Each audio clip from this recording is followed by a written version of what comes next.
It's 4 o'clock in the East. Today was a good day, a time capsule, if you will, a reminder of the kind of dignity and excellence, and most of all hope, that the American presidency and the American president used to embody to the country and, frankly, the rest of the world.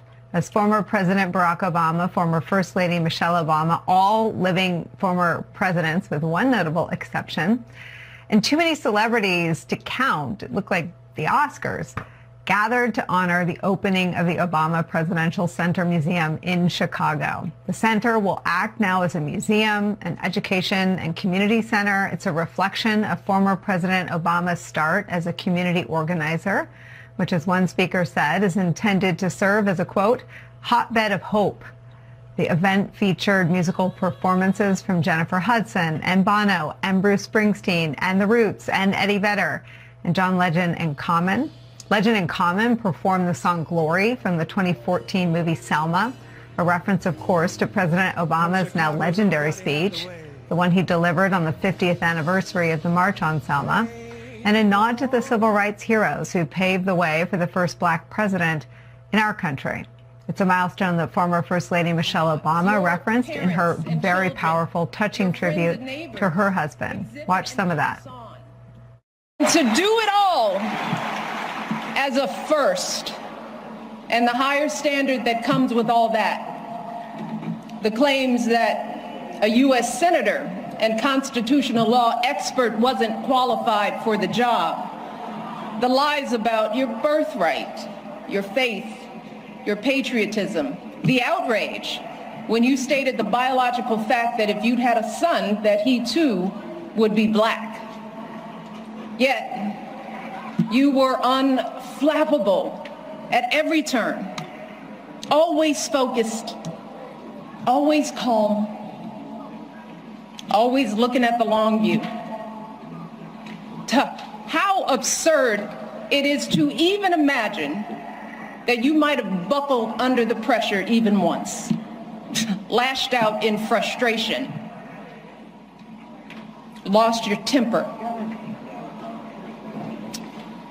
How absurd it is to imagine that you might have done anything but make our family and this entire country proud.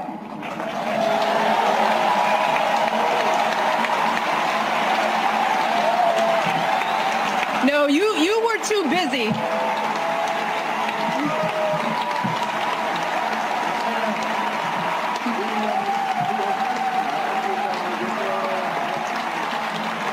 I'm not done, y'all.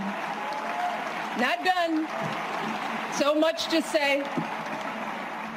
You were doing the people's work, rescuing our economy, expanding health care, ending a war, ordering the Bin Laden raid, saving an auto industry, winning a peace prize.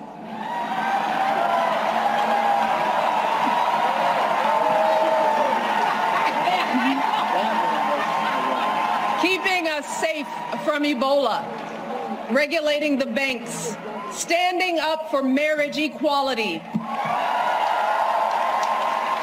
listening to science, and comforting an entire nation in the face of unspeakable tragedies. And you did it all with such grace and class and cool that you made the hardest job in the world look like a walk in this beautiful park. Michelle Obama also reminded us that during this era, where the people in power are trying to take us backwards, despair is not an option. Hope is the essential spark that lights the fire of change. But hope is a choice. Voting is a choice.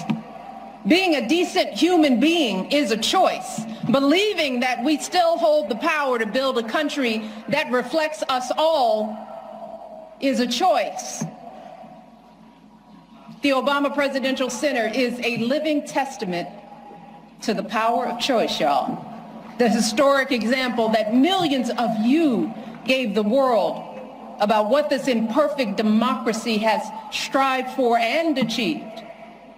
And an urgent call to go out there and do it again.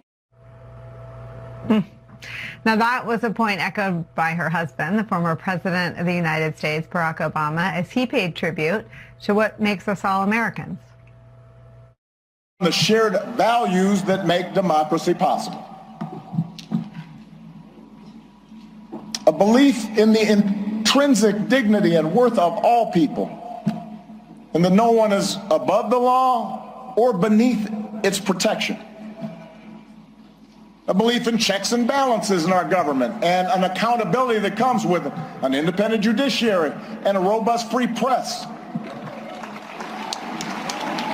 A belief that our military and law enforcement owe allegiance not to any president or political party, but to the people and our Constitution. A belief in the peaceful transfer of power after the people have spoken in fair and free elections. These are the values and traditions I believe in. And they are not Republican or Democratic values. They're American values we can all share, regardless of party. Values every president here today, as different as we are, has tried our best to uphold. Values that John McCain and Mitt Romney believed in no less than I did. It is our greatest inheritance, the story of America at its best, because it reflects a basic faith in the decency of our fellow citizens.